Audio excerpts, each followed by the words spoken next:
Good evening, crime fiction lovers, and welcome back to The Doctor Will See You Now. An unusual evening, and we like to keep doing things a little bit differently. If you were watching last week, you know that we dressed up for the occasion. Well, this week, rather than just one patient in the consultation room, I have two. And I'm thrilled that I have two because, again, we're trying to make the most of what, of course, is a tricky time, but making sure that authors can shout out about books and about books that are just out.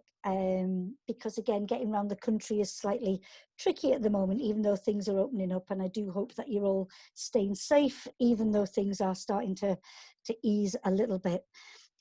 So it gives me tremendous pleasure to welcome in this evening William Shaw. Hi, William.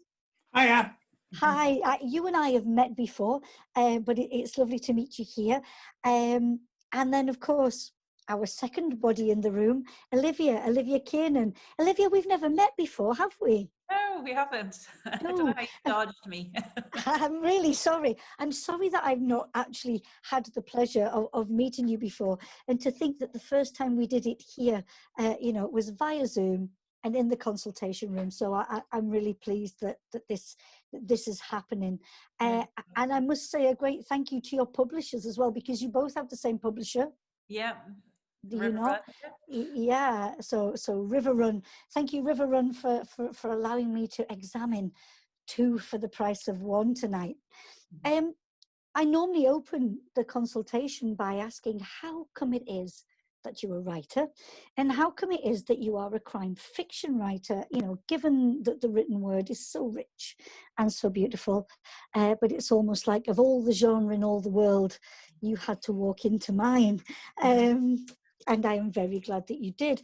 Olivia, what led you into the world of crime fiction, and how do you feel within that world? I think I probably, not accidental, but I don't think I was wholly sure I was writing a police procedural anyway. I kind of knew I was writing a crime thriller or some kind of thriller when I started writing Too Close to Breathe. And more because I think, you don't always get the individual subgenres within books until you get published. You think you know this stuff as a reader, but I'm not sure you do. And I certainly didn't anyway. And I had written 3 novels before I wrote my debut that got published. And it was just over time, the characters kept dying. And I thought, oh, I seem to be gravitating towards a dark side here. And I thought I'd just jump in and start writing what I thought was a thriller. And it was only when I sent it to agents and an agent phoned me up and went, oh, you've written a really good police procedural. I was going, oh, I wouldn't have ever thought myself a police procedural. I knew what they were, and obviously it is a police procedure. Like, very obviously now I can see that. But so it's kind of part accident and just part. I remember saying to another writer a couple of years ago who's just starting out and trying to get published, and I said, well, I think sometimes you have your voice and you just discover the genre that suits your voice. And I think that's what happened. Was I wasn't intentionally going, I'm going to be a crime fiction author now, but that was just where I happened to land. My voice happened to land, and where things are where I'm most suited, I think. So I love the way you say that, because it's almost like the opposite, that I think if you're outside the profession, shall we say, that, rather than thinking I am going to tailor my voice to, but rather that it finds my voice and it that's what it felt like. And it does seem quite silly now when I look back that I didn't put those pieces together sooner, but I think most writers, you do have a kind of journey of discovery, should we say, in a cliched way, but you're always kind of learning about your craft. So I stumbled into it a little way, and it's strange because outside of thinking about, I'm going to be a crime fiction writer, I'd always been madly interested in crime fiction, and also madly interested in true crime on TV and all that kind of thing. I gravitated towards. So I don't know why my brain didn't make the click sooner, but it did take for me to actually complete the novel before I had that breakthrough. I think I've got there. Thank you for sharing that part of your journey to hear. William, did it happen for you like that? Was it a similar journey? Spookily similar. Not only are we on the same imprint, but no, I'd done 3 novels as well before I wrote one that actually was any good. And I think it's quite good, isn't it? Have to have several in the drawer before you actually figure out. You know, you actually learn a lot. I mean, I'm always incredibly in awe of people who just come out with a perfectly formed novel, but I'm also wondering how they did that, because I learned so much on the ones I put away. But I was writing non-fiction books anyway, sort of, and I had a really proper agent. I had this guy called Johnny Geller, who's sort of like a real Uber agent, and I'd handed him 2 of the novels, and the first one he really liked, and he tried to sell it, and he couldn't sell it. I thought, if Johnny Geller can't sell this novel, there's something. And I kind of thought it wasn't that brilliant myself. And then I handed another one because I thought, I've got Johnny Geller as an agent, I better write another novel. And I kind of knew that was terrible. And then I wrote this. There'd been a previous one which hadn't gone anywhere. Then I started writing my first crime fiction book, and it was a light bulb came on at that point, because actually it was that thing about finding a voice. I knew exactly what I was doing at that point. Well, I won't say exactly because I'm still largely at sea, but it was that sort of idea of this all makes sense, and it made sense on a lot of levels. Partly the fact is that, you know, narrative becomes a lot simpler with crime fiction because it's got to be about plot, and plot's really important, and it's lovely to have that foregrounded because plot is really brilliant, actually. Do you know what I mean? I think a lot of literary fiction can go, plot's just one of the minor things and you decorate thing around it, but actually plot is a wonderful thing.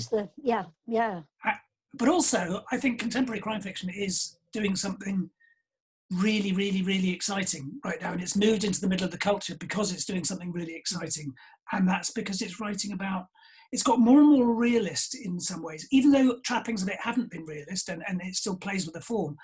It's dealing with real stuff now in a really interesting way, and I think suddenly to find that I could write into this space, and it can say as much, if not more, than a lot of other types of books at the moment, and I just felt this great sort of sense of power handed down from the genre to you as a writer, and I thought that was wonderful.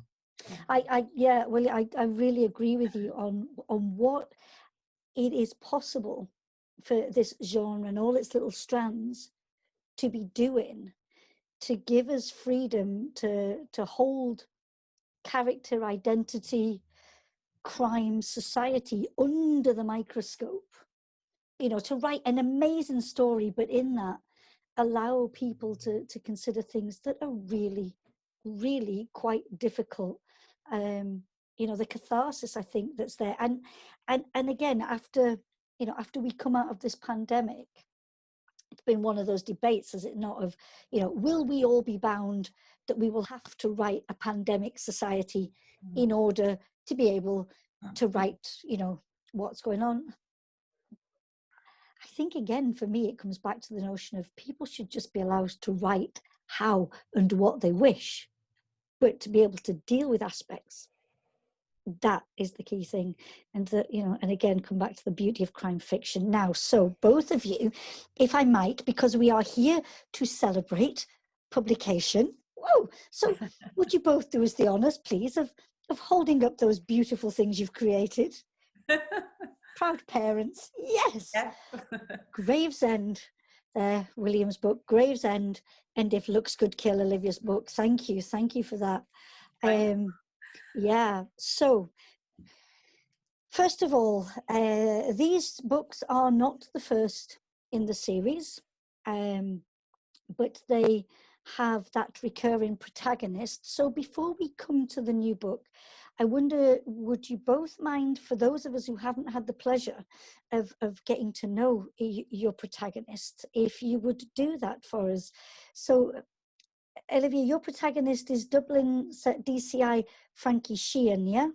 DCS, yeah. So she's superintendent, yeah. Yeah, yeah. So who is she? What is she like? What are you fond about this protagonist, or are there aspects that you're not so fond about her, but that's okay because she's yours? Yeah. So she's, when I created her, I kind of wanted a high-ranking female detective, and that was probably one of the reasons I chose her name, is because it's kind of Frankie is. I knew that readers wouldn't necessarily immediately think female when they came to the page. I know that's not a clever device, but it fit in with the the themes of Too Close to Breed, the first book, which is all about our perception of what type of person fulfills our image of predator and what type of person fulfills our image of victim. So that was when I created her. I didn't really conceive of the idea that I was going to write a series necessarily, but I thought there might be potential there. So I had kind of formed her character, I guess, off the back of the plot with the first book. So she's very strong minded, quite comfortable in her own skin, in her position of power within the Gardaí and police, because she's had to battle her way up a little bit. But as the books have gone on, we've seen slightly, I guess, the more emotionally vulnerable Frankie has come out, certainly in the second book and in the third book. There are certain things that, because she's so strong in her own character, and she's not easily taken down, that sometimes works against her a little bit in she's almost like sometimes like a car speeding towards the cliff, and with full confidence sometimes, and you're thinking, oh, there's that kind of, it gives a slight fragile air to her character, I think. So yeah, but there's other things. I don't necessarily know everything about her as a character. Because I'm writing crime series, I don't want to know everything about her. And we don't know everything about ourselves when we face certain battles, like in a pandemic. I mean, just in yourself, you're learning how you deal with this pandemic. Like, I realized very quickly on at the beginning of the pandemic that I was the character in the movie who stands and gawks at the oncoming wave and doesn't run. I'm that character. But I always thought I'd be the one who would be, fighting and leading the charge and kind of thing, and because I'd see myself as a strong individual. So I think with each book, with the crime that comes along, the challenges, both Frankie professionally as well as personally, because I always have an emotional subplot running alongside the mystery, which is obviously the beauty of writing crime fiction, is that you can have both those kind of stories married as you move along. She is faced with individual challenges that bring out those facets that she's not even sure about herself. So me as her creator, I'm not always sure until I put her feet on the ground and push those buttons, and then I think, okay, I have a good sense of where the end point is with her, where she definitely won't go, but I don't always know everything about her character in those given situations until I put her in them. So in this book, she is quite confident going forward, and certain things kind of trip her up at the beginning, but she learns. She kind of, there's a savvy moment in the middle of this book which I found very satisfying to write, but I can't say it because it will. No, you mustn't. No. Yeah. No, not at all. Yeah. But I love the tenderness with which you speak about her. Oh, and that sense of wonderment and excitement, that I think, that is conveyed in the way that you have been revealing her, or is it the way that she has been revealing her own character to you?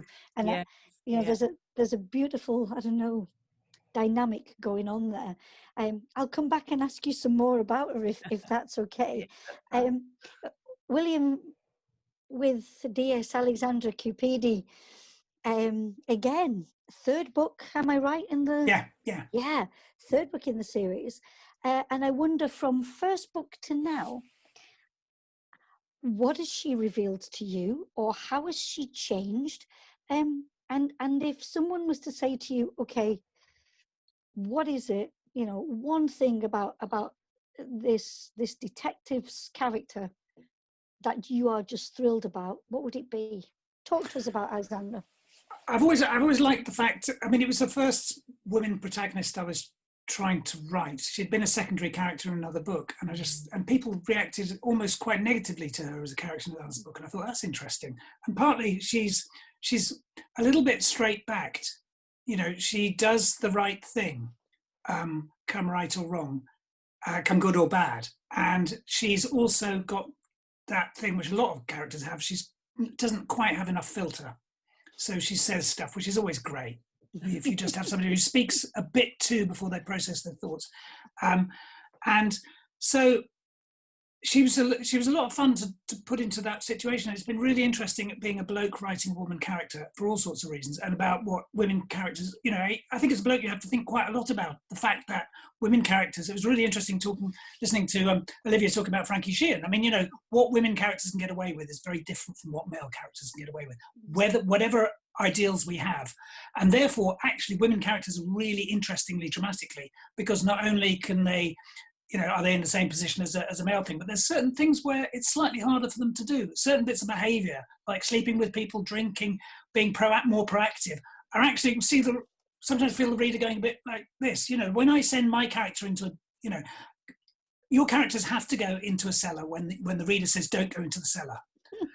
And with my male characters, it's like, yeah, fine, he's gone to the cellar. But whenever I did that with Cupid, people are like, oh, she shouldn't have done that.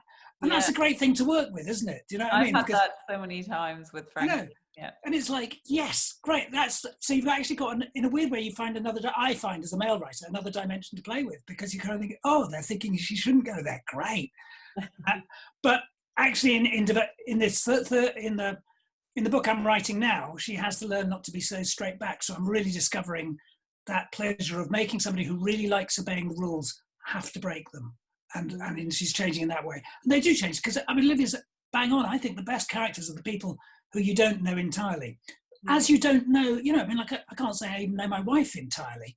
Do you know what I mean? There's bits and aspects of people you don't know. You don't, and when you're writing a series, that's a real pleasure, isn't it? Yeah. I kind of thought I'd underwritten my characters at the beginning because I hadn't thought hard enough about them when I wrote my first series. Then I was like, oh, they're actually very clever to underwrite them. Yeah, don't discover everything. Yeah.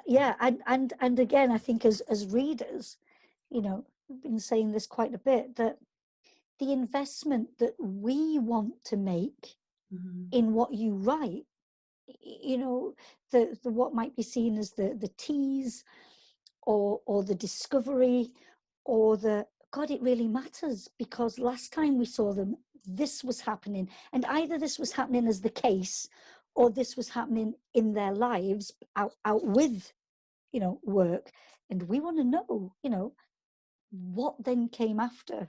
So yeah. So 3rd books.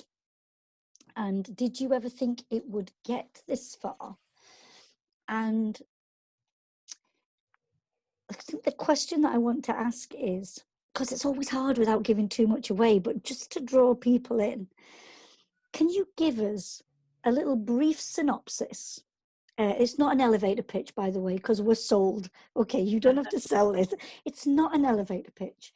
But if you can just give us, because I don't want to say this, because they're your babies, they're your books. Olivia, what is it that is at the heart of this book? Okay, what is Frankie having to deal with in this book? I think the whole book is kind of about the masks we wear and the masks people wear.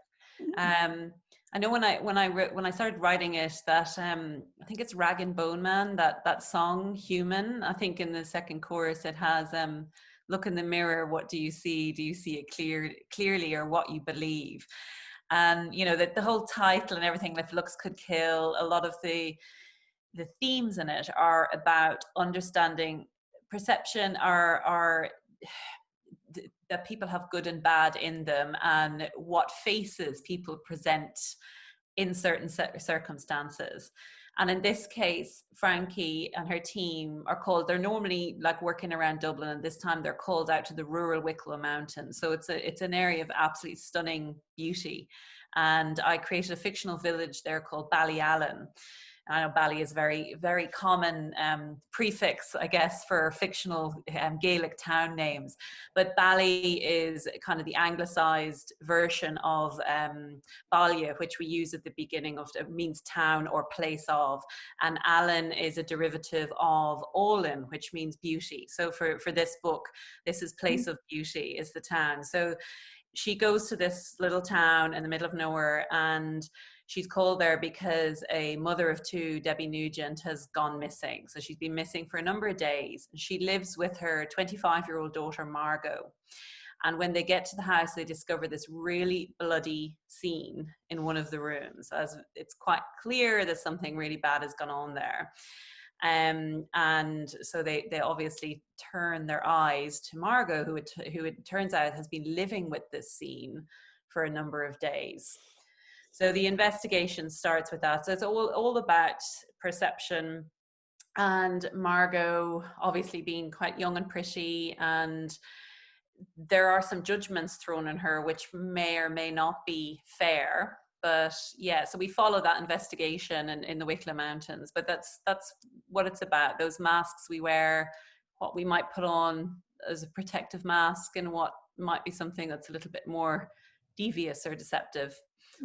Can I just come in then, the idea of a family unit, a small town, and then a police force from the city. From the city, yeah. So again, it's like Frankie's coming in. They're kind of feeling like she doesn't see herself as arrogant or whatever, and none of them do. But they are coming into. This is only 2 hours from Dublin as well, which was another magical thing about Ireland, is that you can just go an hour outside any city and you are in, you know, the most remote areas. So this is a really remote area. When it's dark at night, it is proper dark. You know, you could see a car coming in the distance from half a mile away, you know, through the hills. So she comes there, and she's obviously Irish. She understands the culture. I believe she does. She kind of opens up a local bureau. So she takes over one of the local stations and basically operates from there, rather than having to trek over and back between the bureau and this local station. So that again is another layer of, she feels this area, she's totally in control. The bureau have nationwide kind of level resources at their fingertips. She has lots of experience, and she's coming into an area where they don't even have a permanent local sergeant. You know, the sergeant comes down for 2 half days a week. So so there is this just constantly in the novel, these kind of layers of, where's the real face of this place, what she believes is she's seeing, and what she isn't seeing. You know? What she isn't seeing. Yeah. Thank you. William, Gravesend, with or without the apostrophe. Well, of course, the title is with the apostrophe. And just thinking, you know, the meaning of a place, and that seems pretty terminal. But it says, an unidentified cadaver is found in a freezer in an unoccupied luxury home. I mean, and all the questions just go up. Yeah, whose home, whose body, and everything like that. So in a similar way, please take us into Gravesend and how, you know, the job that is before Alexandra in the, you know, in this murder. Well, I'd written a book a few years ago. I wrote a book called The Birdwatcher, which was had a sort of natural history layer to it about birdwatching, and I love doing that thing of, what can I learn in the writing that I hopefully the reader learns as well. So it was fun really finding out about that sort of natural history around Dungeness, where the books are set, and I wanted to do that again. And so I spoke to a couple of ecologists ecologists are a big deal these days, because every time you build anything on anything like greenfield site or even brownfield site that's been unoccupied, you have to get the ecologist in to tell you whether there's, as Boris says, those pesky newts. But actually, these are really skilled people. So I spoke to a couple of them and said, which species would you choose if you were taking the most contested species? And they both completely independently said badgers. And I thought, well, okay, there's a challenge. But badgers are really interesting. I mean, there's a lot of crime against badgers. They're the most protected species in the country. There's sort of laws that protect them. And so I started from that point. And actually, that's kind of the engine. Because you think about the species, then you start thinking about greenfield development. And I think greenfield development is very, very corrupt in England. I wouldn't speak for the other countries, but it's not serious fraud office type corrupt. There's just a kind of corruption that exists with those close to power, because it requires millions to get these developments over, and of course it produces millions if they work. And there's something very insidious that's happened to our society. And the sad thing is that it hasn't produced many homes at the end of it. You know, this was supposed to fix the housing problem, letting all these people have such great power and ability to make money. It's done the complete opposite. It's made housing completely out of reach for people. So I wanted to write a book into that space. So, yes, the luxury home is kind of there because right at the beginning, you're around very rich people in this book. So you're talking from this quite sort of community in Dungeness who are pretty much, a lot of them living in sort of like little wooden houses and things like that, but there's millionaires in the background. There's a lot of money to be had. And there has been some attempts to turn bits of that coast into major housing development. So it's all about the indirect corruption that goes on in housing. And I think it's a real issue in our society. It is corrupt housing and those that remain without a place to call home. Yeah, exactly. That balance between the two, those who benefit, sadly, and those who still go without. Now, William, if I can stick with you as well, though, the idea of the discovery, a historic crime as well that went on 25 years earlier. And you bring into it then the notion of rumours of sexual abuse. And I just wondered in looking into that, those topics that are difficult to deal with, did you, was it difficult to bring that in, or is this just something that you feel strong that you want to talk about? It was something I wanted to bring in as well. I mean, I went to public schools, and I went to one of the public schools I went to is sort of a targeted investigation of the current sex abuse stuff, and that some very bad stuff went on in it. And it's not the stuff that I'm talking about, but what was very obvious about that is, from that school's case, is how quickly that stuff is defended by parents, by society, by the high and mighty. They'll say, oh, it can't be us. And so it's really easy to cover stuff up. And I'd also been reading Reginald Hill's On Beulah Hill, which does historical crime stuff and things like that. That which a lot of crime does, the two timelines of something, the historical crime, the ripples that it has. So I wanted to do that because I just thought that was such a tremendous book. But yeah, I mean, I just think it's another example of how class and power do really weird things. We haven't got rid of them. We haven't moved on from that, And it's great that all that stuff's coming out, but this is stuff that's coming out from 50 years ago. Do you know what I mean? It's I know there's similar stuff in Ireland about power and things like that, but the way the English operate it is a piece of work, really, isn't it? So it was about that. It was about how people will cover up really bad stuff if it disturbs the status quo. Yeah. And in the discovery, because I think both these detectives, in the discovery of things and how they react. So again, without giving too much away, Olivia, as Frankie goes on in the investigation, can you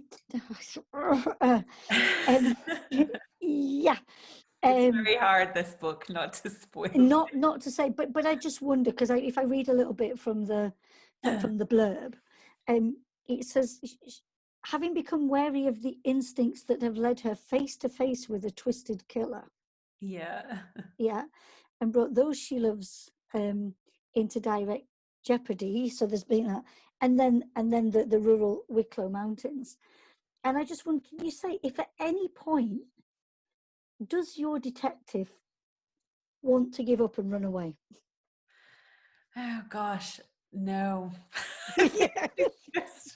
There is no way that Frankie could ever stop doing what she's doing. The only thing I could imagine maybe is her stepping away from the bureau and operating in somewhere else. But her work is so the fabric of her being. Like, that is who she is more than anything else. It has eclipsed so much of the rest of her. When she returns even to her flat or haven, I don't even think she's not really comfortable with spending her own time in doing anything else. She is just her job. It's how she shaped her identity. And part of that is because her dad was a Garda. So at the opening of this book, we see her, she takes us back to a childhood memory, and she's saying how there's a moment in life where you're kind of heading down one direction, or there's this moment that defines who you are. And for her, it's this kind of repeating memory of her watching her dad transform from dad to guard to hero by putting on his hat. And she's watching that. That is her defining moment of who she is at her core and who she wants to be. And I mean, she takes it further than her dad ever did to some degree. So no, I couldn't. It would be like her, it's her innate self. It would be like her turning herself off. Like, I can't see her. I mean, you never know, do you? You just think, well, you don't know yourself what crisis might face you to look the other way. But I think if she ever did look the other way, she'd be a very broken individual. I'm not sure I could do that to my character. So, but I think, no, I can't detach her from what she works at. Yeah. Beautiful. Yeah, I love that notion of total dedication, and even in the most dangerous of situations, of just, no, this is my job, and I have to do this. And I wonder, William, with what you were saying about Alexandra, that, you know, she doesn't have a filter, a very good filter, and that idea of what is right and what is wrong. Do you think there is anything that she wouldn't, or that she would balk at having to investigate? I don't think, again, that's an interesting one. Anything that, probably financial fraud, because she'd find it really boring. Do you know what I mean? I think I don't think Frankie would investigate that much either.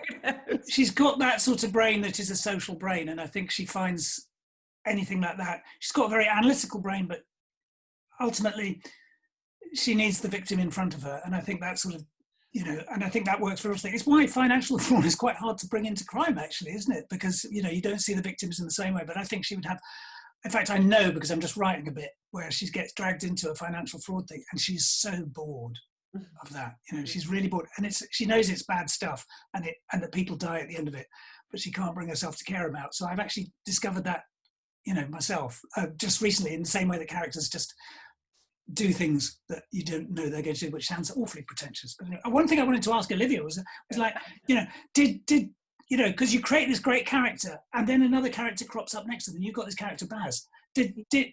How much of Baz was predicated by the fact that there was Frankie there, if you know what I mean?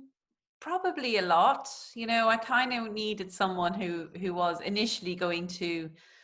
I think I needed a secondary character that would not be offended, not necessarily be offended, but that wouldn't bow down when Frankie initially starts working with him. She doesn't want a partner. Because why would she want to be, you know, having to ask permission or discuss her choices, her professional choices? So I needed someone who wouldn't be afraid or get cowed when she barks at him or whatever at the beginning. And then, of course, because of that, they become such close partners, and they work quite well together in that way. They have this kind of synchronicity or a synergistic kind of relationship where one kind of will kind of take over from the other and vice versa. So I guess, yeah, he probably was created, I guess, with Frankie's personality in mind to that respect. I couldn't have someone who perhaps had too much of an ego, because I think the minute she got one over on him, they'd be gone. But Baz is quite happy to fail sometimes in her face, and he's still going to come back, and the same the other way. He'll pick her up if she makes a mistake or whatever. So yeah, I guess so. Yeah, or probably. How about yourself then, William? Were you? I just thought, I mean, like, because Alex Cooper arrived as a sidekick, you know, in the Birdwatcher, there was a strong character, and I needed somebody or other who was the opposite of the strong character. And actually, sometimes you kind of think, oh, that's interesting. And I think that's the you know, somebody who had a lot of filter, and so she was the opposite to that, you know. So it was quite nice to have, you know, and I think that you could almost do a kind of, you know, carry on developing characters off the traits that another character needs to really express themselves. Yeah. You know. And I think when you're writing third person, aren't you? I write first person. So with first person, it's even more important because you do need to have someone who has those different, who your character knows so well that they can say, I can see by their face, their whatever, they're judging this, because you don't necessarily have that external narrator commenting on the stance. So it does, as you say, influence your main character quite a lot, and vice versa. So important. I wanted to thank you, but I love this. It's great. I wanted to come back to the ever important thing about location, because William, you were born in Newton Abbot and you grew up in Nigeria. So the place where you set your stories is not your place of origin, in a way.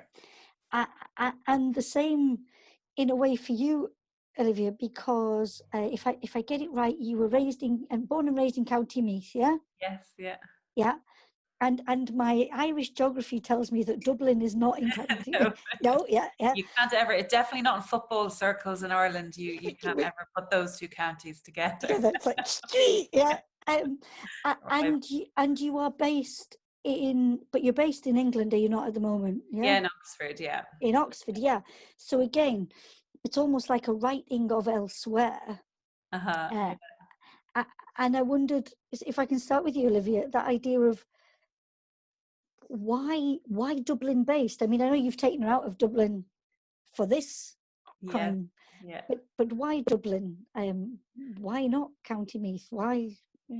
Yeah, I mean, sometimes I think when you're outside of something, you can see things a little bit clearer. So certainly for me, living in Oxford, I've been in the UK since I was 19. So I was in Wales first for 4 years, and then I moved to Oxfordshire.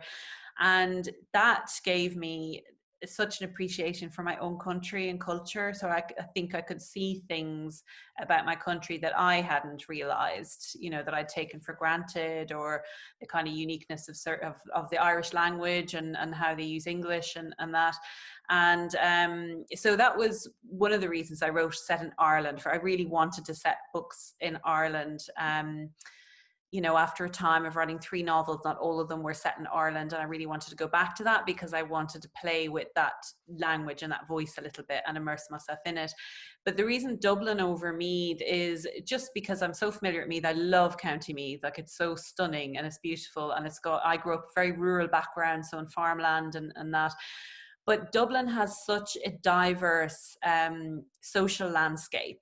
So you can move, within 2 miles of one another. The class system is just so layered, and the history. So there's so much you can pull from for plot and for character development and particularly for crime fiction. And it's got that, like, I look at Ireland now with very rose-tinted glasses because I am a tourist now and I look back, but it's just got that kind of grey, moody vibe that's just perfect for crime fiction. And because it is a city, there is that kind of difference in the social landscape as you're moving. So, Frankie grew up in Clontarf, which is quite an affluent a suburb on the coast in Dublin. But, it is literally, you could cycle out to it from Dublin city centre. It's so close. And so the areas of perhaps that are not as affluent are pressed up right against these other areas which are perhaps more middle class. That, I think, lends just so much to crime fiction, where in more rural areas, obviously, our nearest neighbours when I was growing up were a good few hundred meters up the road, on both sides, and we lived on a main road. We lived only 30 miles from Dublin, and the main Dublin road we were on, and the houses were still so sparse, and the little town that's next to it, Kells, is again a small population. So I think in that regard, you don't necessarily get the breadth in the difference of the kind of societal layers that you might in a city. So that was one of the reasons I chose Dublin. Another is when I was a student, I worked in Dublin a lot over the summers and my Christmas holidays and that when I was a student. So I think sometimes as a writer, you want an excuse to revisit somewhere that you just really want to be, you really want to go back to. And certainly the Wicklow Mountains as well. When I was like, oh, I could set it there and then I'll go back for a research trip last summer. So that was really lovely. So yeah, and that was me just really wanting somewhere really stunning and remote to write about. So that's why we went there for this novel. There's that thing with Peter Robinson, isn't there? You know, like he wrote all those, you know, all his Alan Banks things, but he wrote them from Canada. Yeah, you know what I mean. And I think there's that sense of nostalgia for your home and for what you know, and the investigation of what you know. It's like Abir Mukherjee writing about India, which in India that doesn't really isn't entirely his, but he wants to know about it. Do you know what I mean? And I think when you're away from the country that you think of as home, I think it gives you a really unique perspective, doesn't it? Which is really and that's what you're doing as a crime writer. I think is you do have a perspective on society. It's not just the plots, is it? Yeah, exactly. Yeah. And so for you, William, the places where you set your stories, why there? Why not elsewhere? Why not revisit places that you've been, or are they pending, shall we say? I mean, I just wonder, after, you know, that notion of growing up in Nigeria, you know, or living in Hackney for 16 years, but Nigeria in particular, would you ever consider?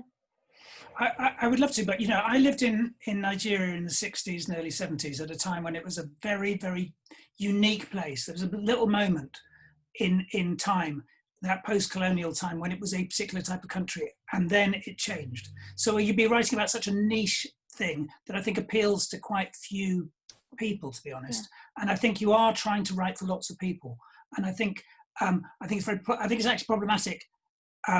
Would be quite problematic writing about Nigeria now, contemporary Nigeria, because A, I don't know about it, and B, there's a lot of bloody great Nigerian writers around now, and let's have them. So I don't think it would be, you know, I'd like to write some bit about that because it was a really weird and extraordinary youth, but and I have written about Hackney in my 60s books, and I liked that, but I kind of wanted to choose somewhere where I could populate the imagination. It's a bit like, you know, I think I didn't realise that writers do this and other people don't necessarily, but when you go on holiday and you see an empty house, you fill it full of stories. You just say, oh, who lives there? And you do things like that. And that's kind of like, and actually Dungeness is only 50 miles down the coast from where I live. And you go there, and I think because it's such a weird landscape, you wander around thinking, oh, I wonder who lives here. I wonder what they get up to. Why do they dislike other people so much? They have to live in this remote wooden shack, you know, 100 meters away from any other, you know. So you begin to create the stories, and that's part of the fun of it.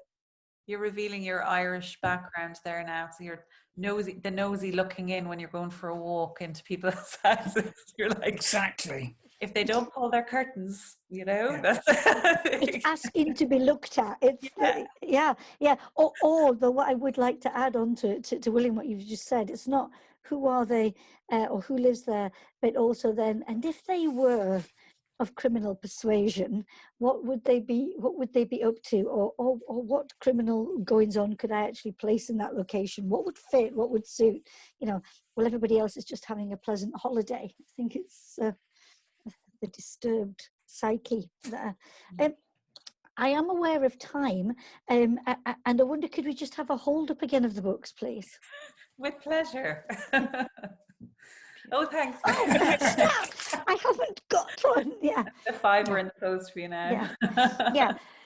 So out there in lovely paper form on the 23rd of July.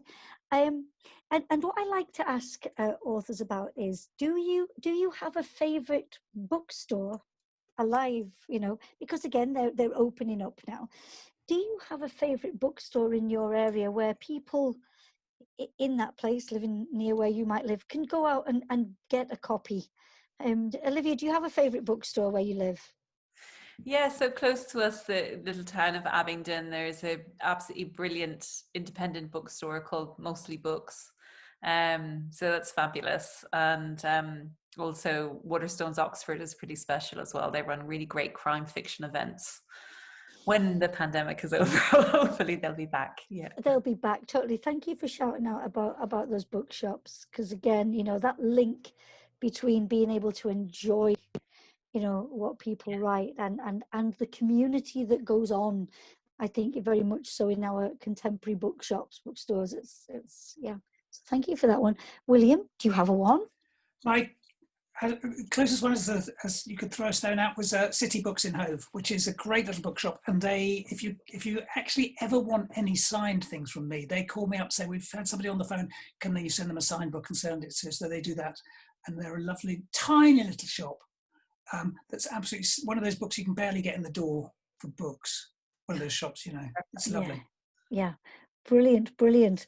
And if you have to leave us with one thought about If Looks Could Kill or Gravesend, so it's a little bit of, okay, you want to leave us with one thought from that book, and not just that a crime was solved, what would that thought be? Oh gosh. Yeah, just we're not always, I guess I'm going to kind of the opposite of what the Killer of Me themes were. Maybe not always our behaviors, maybe. Is that going against Aristotle? I don't know, but I think it's good if you do. It's great. Love it. Okay, our behaviors don't necessarily belie who we are. Yeah. Okay. Much. You said that much better than I did. Yeah. I just had longer to think about it than you did. That was all. Yeah. Thank you, William, for Gravesend. Well, I had to write part of it from the point of view of a badger, and so I spoke to a sort of professor of badgerology. You know, but and trying to get into a badger's brain was interesting, but also it's just like, so it's like we're not the only ones taking up the space. You know, there's other things and creatures there. Yeah, that's enough. That's enough to say that. That's beautiful. There are other creatures there. We are not the only ones. Yeah, it's beautiful.